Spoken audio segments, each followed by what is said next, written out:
My first experience with a pervasive experience was actually one where I went to a sandbox play event in London with my 2 teenage boys.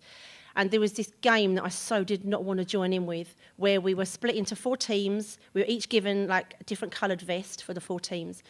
And then we were led to this huge sack of filthy, dirty, muddy potatoes, where we were told to each take 3 potatoes. And I really didn't want to do this, really badly. This was not my thing. It was a beautiful sunny day in South Bank. Everyone's out eating their pizza and stuff in the sunshine. And I'm there digging in with these potatoes. We were given 10 minutes to go and hide the potatoes around wherever we could and then get back to base. That was the first call. We had to be back there in 10 minutes. So reluctantly, I went off in my orange vest and hid these potatoes. But very quickly, something happened. One of the women in the other teams took off her coloured vest. And rather than go to hide her own potatoes, she discarded them and started to follow the other teams to see where they were hiding their potatoes. I can't believe I'm talking about potatoes, but there is a point to this. And it kicked off. The police were called because this other team was so angry and said, "You're following us and you're supposed to be hiding your potatoes." And she said, "There's no rules. No one said I had to keep the vest on. No one said I could follow you. Where did they say I can't do this?" So it got into this huge argument. The police were called over and it's all got very, very big very quickly. So what happened then is the people that were having their lunches out at South Bank were interested in what we were doing. More people then wanted to join in the game. People that weren't involved were helping by geotagging where potatoes were hidden. It went weird, right? So for me, that was my first experience of how people weren't only pulled into the story, and the game, it wasn't a story really, but pulled into the gameplay, but they were using their technology to take video of where the other teams were hiding potatoes. It was crazy. We all ended up, within an hour, we had to bring as many potatoes back to our camp as we could, with the deal that we're only allowed to carry 1 at a time.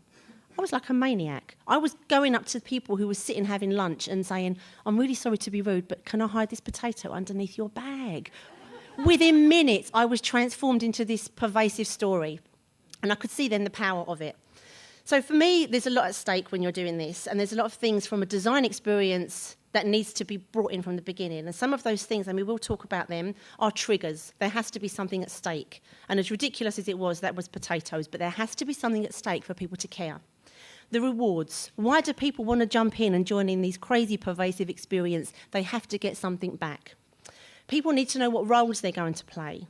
I know that there's a lot of gameplay discussions as you layer the levels of roles, and you've got the people that are the activists, you've got people that are passive, and how to layer that through so everyone can join in.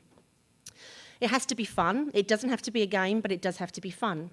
And there's no doubt that convergence culture has really matured into participatory culture. I never can say that word properly.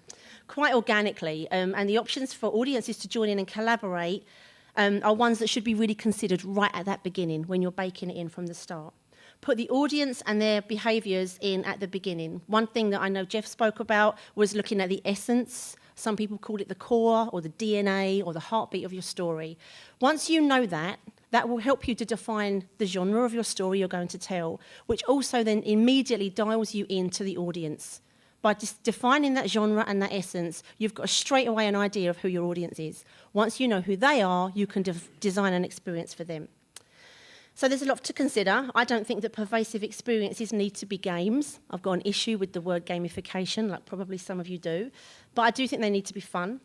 It needs to open up a host of reasons why the triggers are there, what the roles might be, and how we can help the property and the story to really spread widely, like in a 360 way, but we can have elements we drill into. There's a lot of the things that need to be considered, like what type of game or fun would you build into your story? Would it be a role-playing game? Would it be a social game, puzzle-based, quiz-based, an ARG? Is it a narrative-based experience? You need to decide what your demands on the audience are. How much time do they need to give to join in with your story? And as much of this that you can layer helps you to pull a wider audience in. Is it a collaborative process where they're against each other? Or are they competing? How do you want them to play off against each other? You need to look at reward and conflicts. You need to decide whether your pervasive story elements demand continuous or sporadic play. Does your pervasive element depend on live or scripted characters? What will the players do? Why is it fun? That's the most important thing. Why is it fun? And is it replayable? So before I go any further, these 3 guys can actually demonstrate this a billion times better than I can, because three of them have got amazing projects, and I'd like to introduce each of them to come individually and just immerse you into their pervasive experience. So Yomi's going to come first, and I won't say any more. I'll let you see what Yomi's got.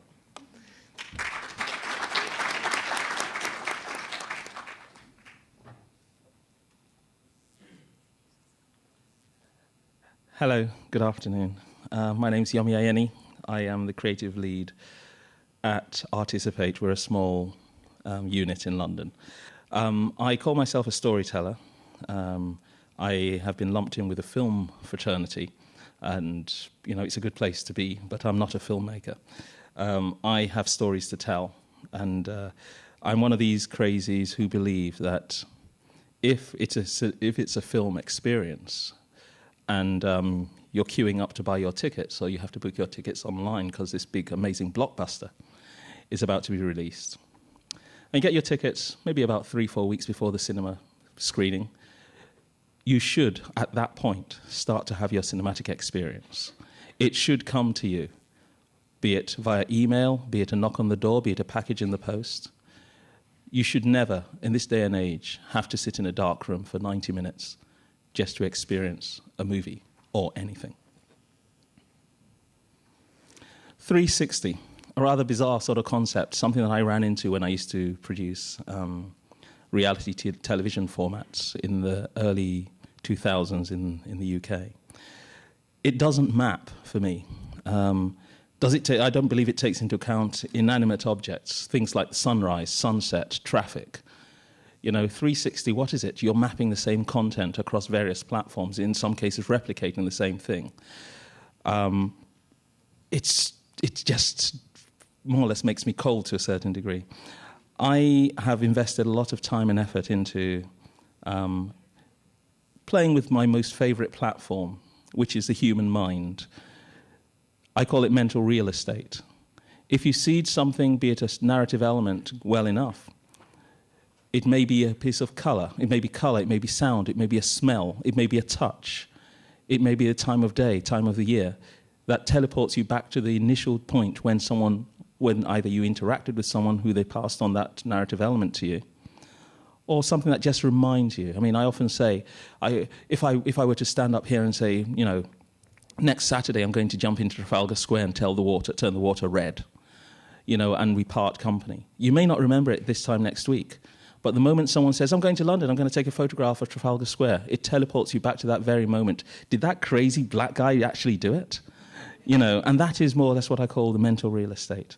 With 360, it's dead. Pervasive. This to me is nothing short of a virus. It's infectious. It's things that multiply over and over, not necessarily the best and easiest way of doing things. I don't like it. It's to a certain degree patronizes. It suggests that whatever it is you've created is going to replicate way beyond your control. Whereas a lot of the stuff I create, yes, does replicate, but it's a bit like social media. Every single person here who has a social platform that they contribute to is either telling their own story, the story of their lives, be it they're confessing things, sharing things they love, or in some cases, looking for a pat on the back, or maybe sharing a bit of sorrow that they can't handle themselves. I tend to take a step away from the norm. I don't like the average thing.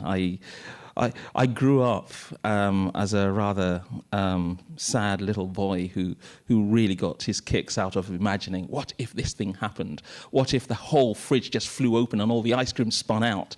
Those little moments, they'll never happen, but they give me a bit of a chuckle.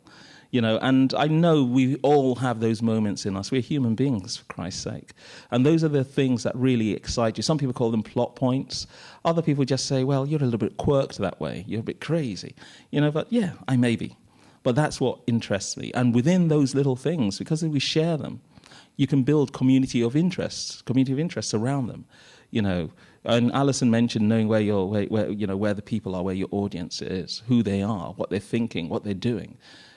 I apply a very similar principle. These are the people I want to talk to. This is where they congregate. This is what they talk about. And this is where I want them to be.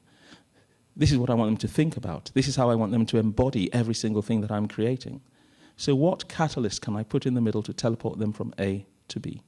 And when they get to B, how do I more or less furnish them with the right sort of means with which they can become ambassadors of the story? Now that, for me, is sharing. That, for me, is as close to pervasive as it gets. So, the story of your life. The idea that you can interact with the content, be it a property of any kind, take it on board, embody it in every possible way, incorporate certain elements of your life into it, and then share. I mean, it's a bit like, you know, going for a night out with a bunch of friends. Each person has a totally different perspective on what's happened. John had 6 pints. No, he had 17.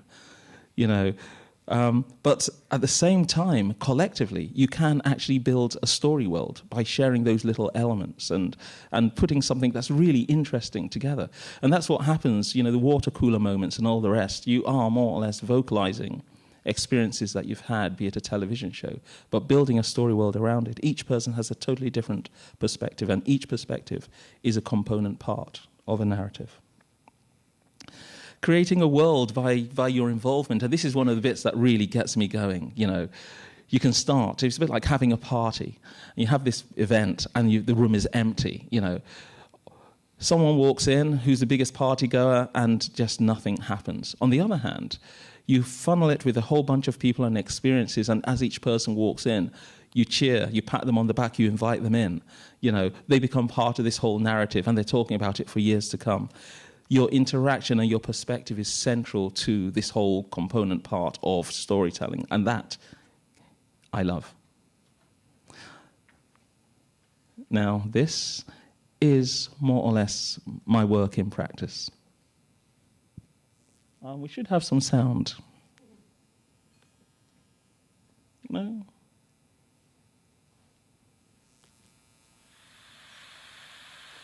Thank you.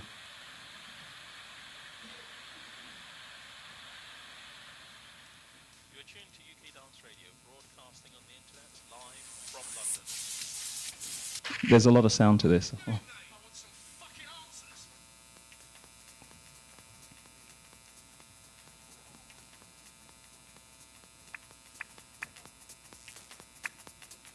Really?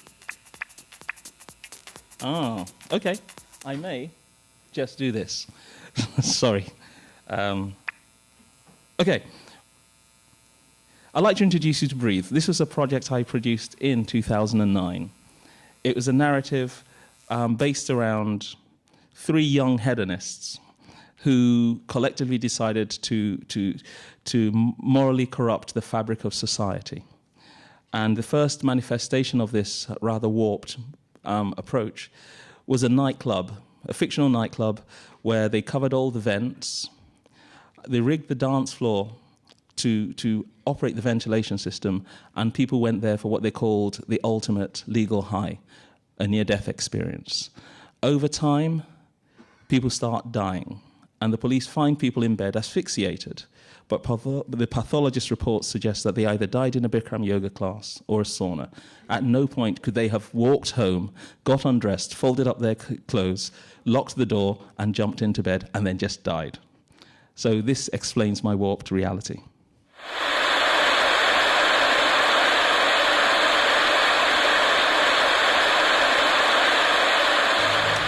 You are tuned to UK Dance Radio, broadcasting on the internet, live from London. Oi, what the fuck are you doing, mate? I want some fucking answers.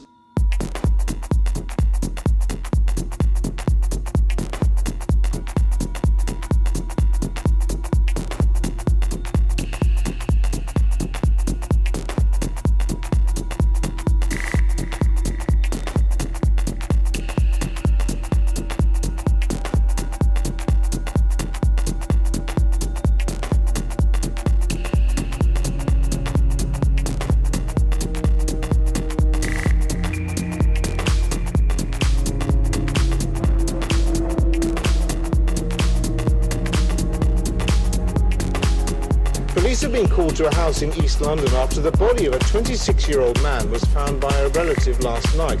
The man, who's thought to live at the address, is believed to have been asphyxiated, but there's no sign of a struggle or a forced entry.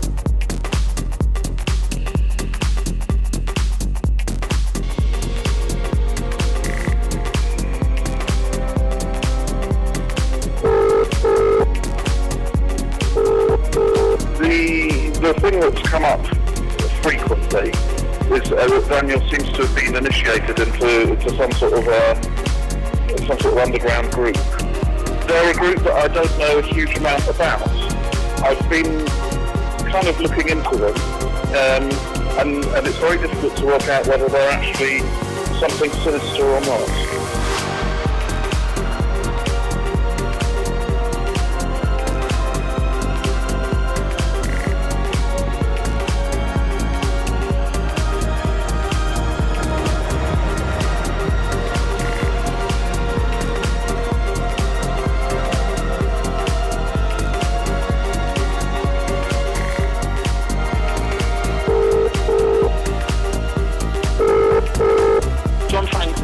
I've just seen the video with him being gassed to death by the looks of it.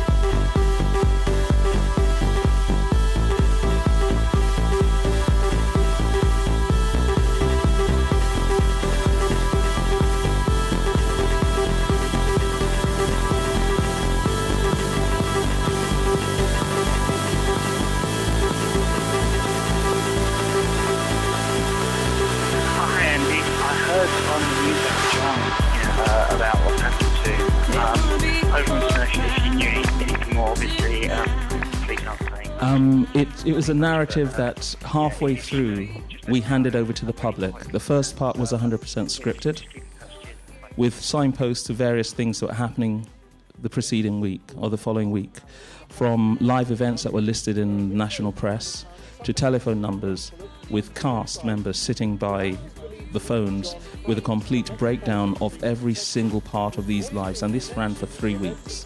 So you could phone them and talk to them. You could go to the live events and interact, only to find your voice incorporated into the second part that was following the following week, and an email turning up in your mailbox saying, you were at this event, if you check your mail now, you'll see yourself entering the building. You were at a crime scene. And in the third week, one character, a member of the public, stopped an assassination that was scheduled. From that point on, he then led the narrative to the very end. We handed it over to him. You can tell a story through participation, and one of my forays is to actually hand content over and let people live, let people breathe. I'm slightly running out of time, so I'm going to rush this. You can meet the story. You can interact with the story. You can become part of the story. A current project that I'll be presenting later on explains this. Clockwork Watch, where after interacting with people for 9 hours in an immersive space, you then find your interactions and your very words reported in an online journal by this fictional character. That interaction, that immersion, that integration to a certain degree is then rewarded by actually asking people to come to live events with us in character and actually embody their characters and more or less push their part of the story, and in some cases lead. Something that we're also announcing later on, which kind of dovetails into all of this, this whole pervasive, if you can call it that, conceptual sort of development. We've built a platform that people are using to tell stories. We've released that platform under the Creative Commons license, so we're collaborating and they're co-creating. And then very soon, more or less this afternoon, someone is about to launch a Kickstarter campaign to raise £17,000, I believe, to launch a new business proposition, a standalone physical artifact that you can buy, all launched from within our story world. That is spreading the story. That is co-creation. That is co-collaboration. And you can take it elsewhere. You can take it live, go to events and all the rest, but also one of the better parts of this whole immersive, creative fragmentation of storytelling is you can break things out and you can localize them. Later on this afternoon, as part of Clockwork Watch, a narrative that started in the UK about 8 months ago, we've capped the story and we've moved it over to Canada. And the second part of Clockwork is going to take place here. it's a non-colonial steampunk Victoriana story. We don't believe it should be UK-centric. And the sheer fact that I have the opportunity and the freedom to do this means I can tell my story through whichever way I means, and I'd like to share it with you. Thank you very much.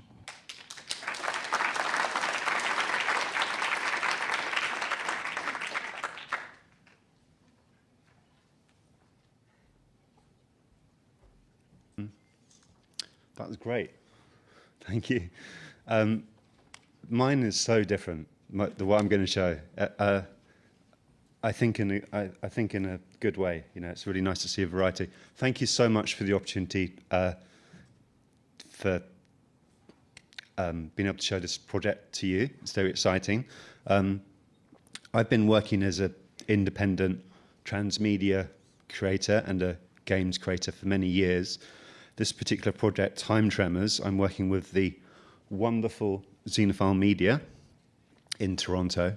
Been collaborating with them for a number of different years on different projects, and the project that I'm going to show you, Time Tremors, we've actually been working on it for about 10 years, not solidly, on and off, and I originated the whole concept about 15 years ago, and I never thought it would actually happen. I have been doing other things since, I promise. It was really when we originally tried to make it, the time wasn't right, the platforms weren't ready, people weren't used to playing games or playing in a gaming environment that wasn't about shooting aliens and blowing up things and winning. And now times have changed, and the project actually has changed quite a lot since its original conception. For one thing, we've actually moved it over to a kids' audience. And we've been thinking about the different platforms and how they can best work with each other, and it's become, I think, a true transmedia project. So we're lucky to have support from a number of Canadian and international funders and partners, CMF and Bell, to name just two funders, and also we're partnering with the AGO in Toronto, the Art Gallery of Ontario, and the South Australia Museum, and a couple of other institutions which I can't name right now, and we're right in the middle of the production. So what I'm going to show you are early visualizations and some wireframes which will hopefully give you a sense of the game and the experience. So first of all, we're going to start with the story. It's a story of a 14-year-old boy called Mats and his 10-year-old sister called Midi, who are sent away to a boarding school on an island, and they are terrorized by this demonic teacher who's very charming when you first meet her. We've been testing the story with kids, although it originally was conceived without consultation with any children. And we were very surprised and very relieved to find out how the kids were really scared of Bugley. You know, we thought we needed to get great big monsters in and, you know, expensive CGI effects, but they were really taken with Bugley. So Mats and Midi learn that Bugley is a demon from another dimension who feeds on the fear of the students. And the whole school is located on this kind of crack through time where objects, animals, and people come through and appear in the world.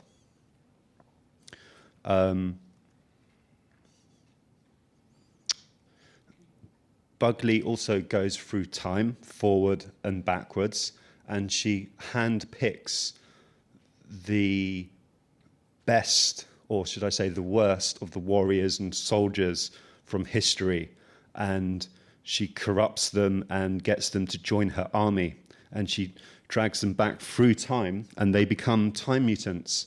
All of their color drains from them. we're finding that the kids are reacting really well to these characters. And really the whole project is about kids. From a story perspective, the project is about kids confronting their deepest fears and space and alternate realities. So the game. Game essentially is a multi-platform treasure hunt. I hesitate because I really hate using the words multi-platform, transmedia, but it's a treasure hunt that works on a number of different platforms. And kids can search for time treasures, so they're objects from the past or from the future. And these objects have somehow played a key role in history, or will play a key role in history in the future. And kids can play from the comfort of their own home, or they can play around locations anywhere in the world on various different platforms. And they go around, can look for objects, or you can stay in your room looking for objects, and you need to find a way of reaching into the past or into the future to grab these objects back and to add them to your collection.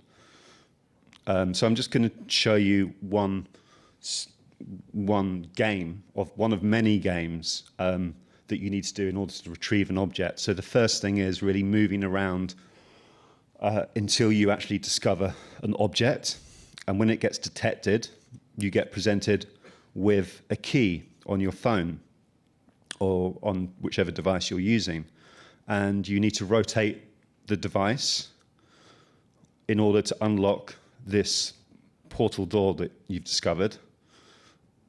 And once you've done that, the door will appear, and you open up the door and you retrieve the treasure within.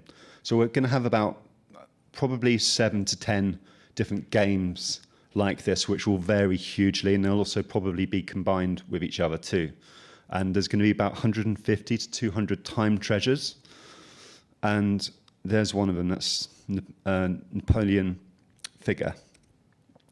And once you've got your object, you add it to your collection.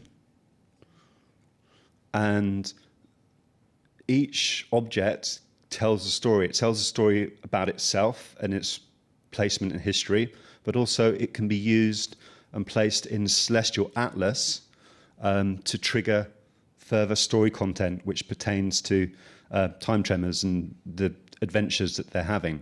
So we're going to place Napoleon.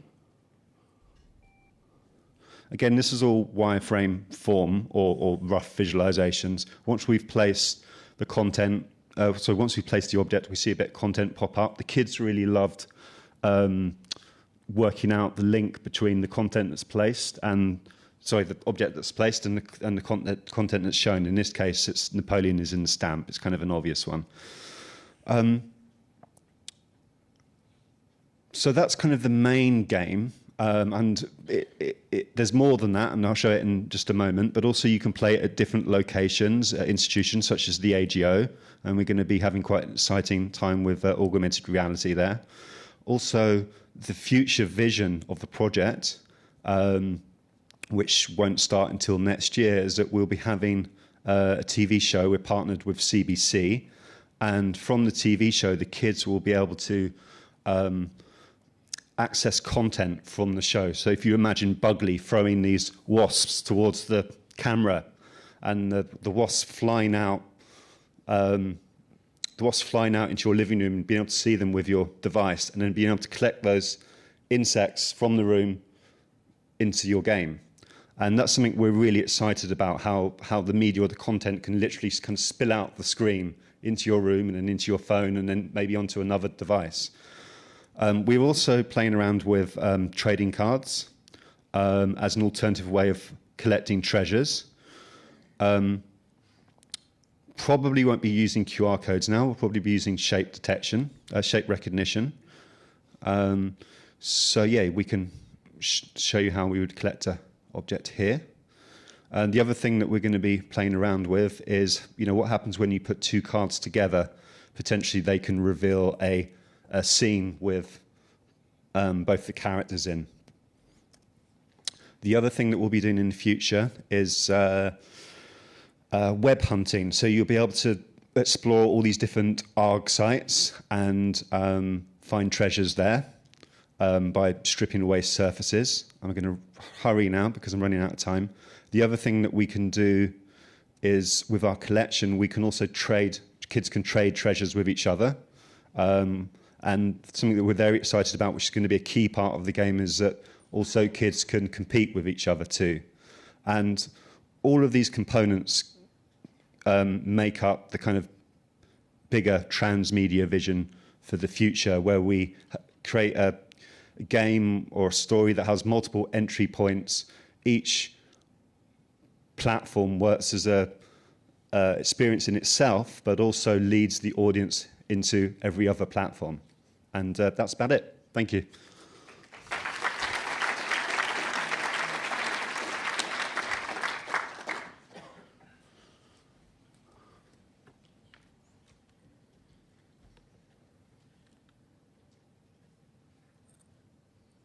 Sorry, Sarah's not somewhere down there.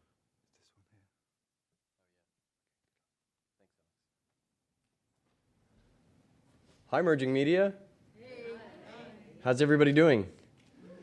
Are you sufficiently digested? Very good. Let me just grab my notes. Excuse me.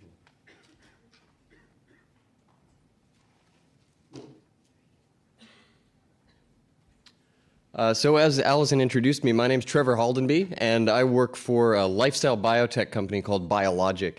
And it's really an honor to be here at Merging Media. Thanks to all the organizers for inviting me. It's kind of unconventional to have a biotech company presenting at your Transmedia Storytelling Conference, but hey. So I'd prepared a little video that'll give you a bit of an introduction to the history of ByoLogyc and the kind of amazing work that we do. In theory. Volume. ByoLogyc has been giving individuals the power and opportunity to master their own evolution. ByoLogic's journey into the future began in earnest in 2004 with BioEnrich, a patch capable of organically delivering all the vitamins and minerals people need. In 2006, with CEO Chet Gettram in the driver's seat, the company introduced BioGrow, a 3-part topical salve formulated to give you the dew of your dreams. In 2007, ByoLogyc introduced BioBaby, a 3-stage inoculation program that harnesses the potential of the human genome, setting your child's success story in motion before the first trimester is complete.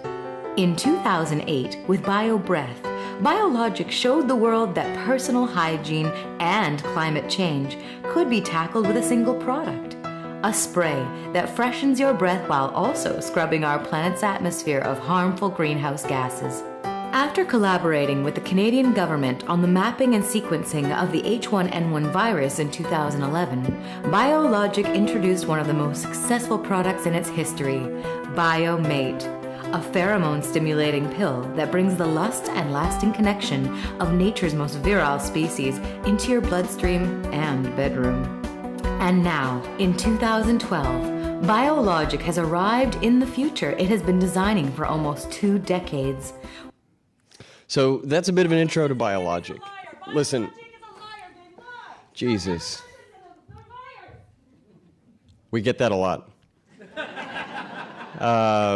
But don't be afraid. Everything's going to be fine. We're going to walk through a bit of what the company does and what I do at the company, which I assure you is not built upon foundations of lies and so on and so on. So, lifestyle biotech.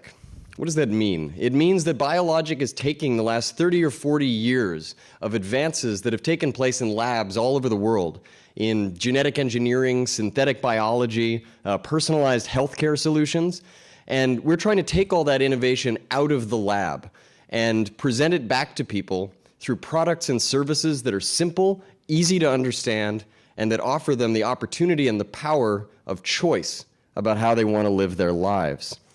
Now, I'm the in-house transmedia storyteller or transmedia producer. Thankfully, we've got that credit established now at ByoLogyc.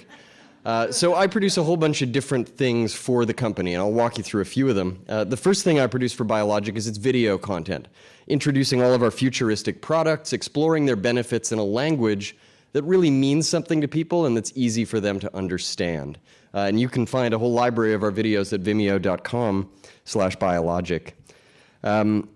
I also have the opportunity to collaborate on the design of ByoLogic's social media and online strategy, which includes Twitter accounts for all of our senior management team, as well as our CEO, Chet Getram, an amazing website and amazing email marketing materials where, again, you can learn about our incredible products, our incredible vision for the future, and also on our versatile intern program, through which we brought almost 600 brilliant young people from all over the world inside ByoLogyc so that we can help them help the world.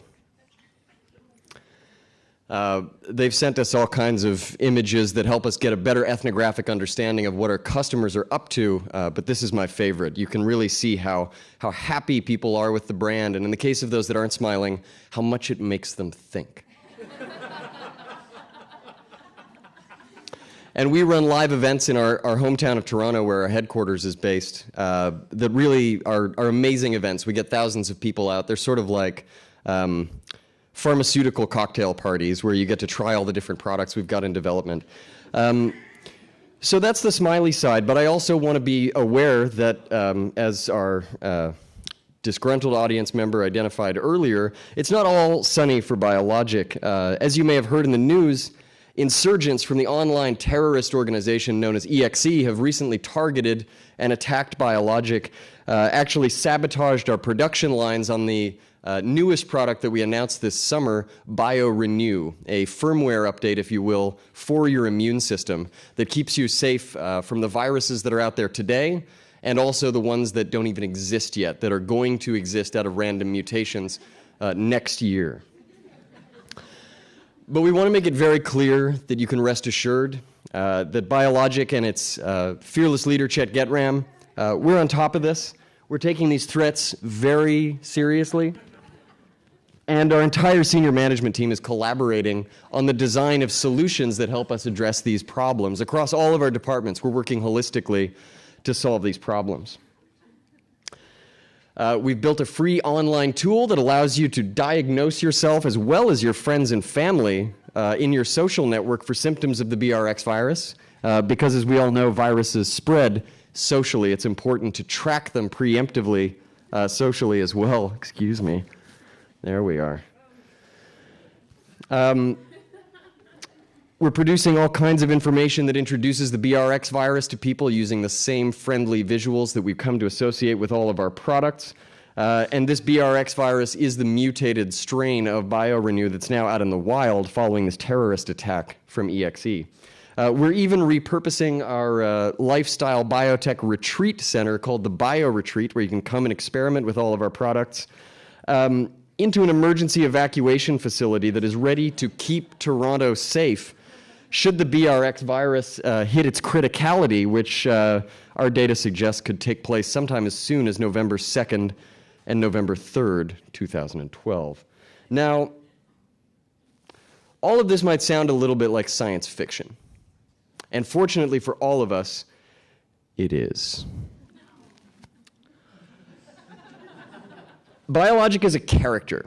ByoLogyc is a scenario. ByoLogyc is a world, or what the world could be like. But most importantly, it's the star of a show called Zed.TO that I'm creating with the Toronto Design Collective called The Mission Business. And these are my four collaborators: Elena Mossoff, Martha Haldenby, my sister, David Fono, and Byron Laviolette.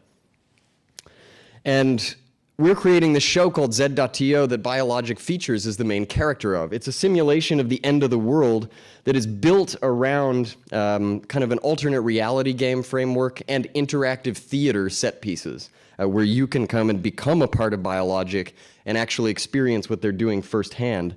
It's an origin story to the zombie apocalypse. It's kind of everything that happened 28 days before, 28 days later.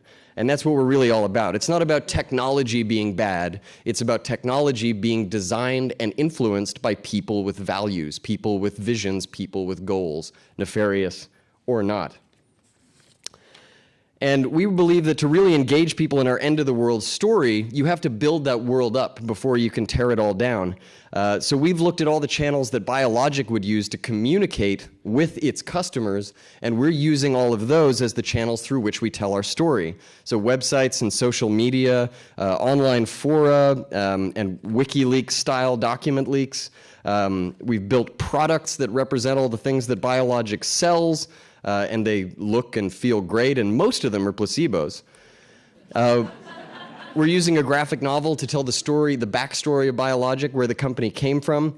But at the core of it, we have these live-action, immersive theatrical events that really string our story along. And we've been telling this story in the city of Toronto over the course of the last 8 months. These events are science fiction stories that come to life, and it's not a traditional theater show. You're not sitting on your butt watching the action unfold. You're being marched around. You're being handed off between different ByoLogyc departments. You're making protest signs. If you're not a fan, you're getting immunized and sprayed with God knows what if you are a fan. You're popping pills. You're getting harassed by ByoLogic's private goon squad, the Sanitation and Containment Division. And more often than not, you're getting mouth swabbed. So we've run 6 of these live theatrical events over the course of 2012, and most of them at public art festivals and venues like that. And we're using these events both at the wide end of the funnel to bring people into our story at free public art outreach events like Scotiabank Nuit Blanche and the Toronto Fringe Festival. But we're also using them as premium products for our audiences who are already in.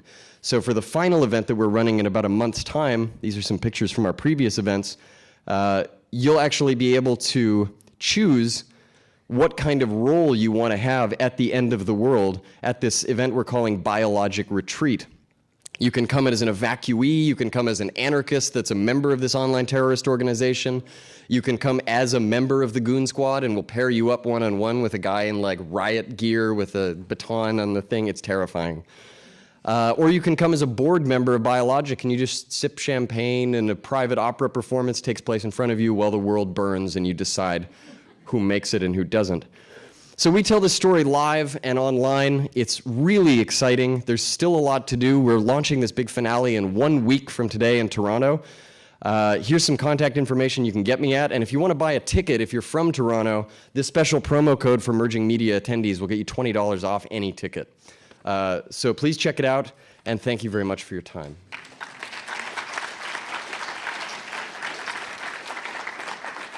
And I have almost enough masks for everybody.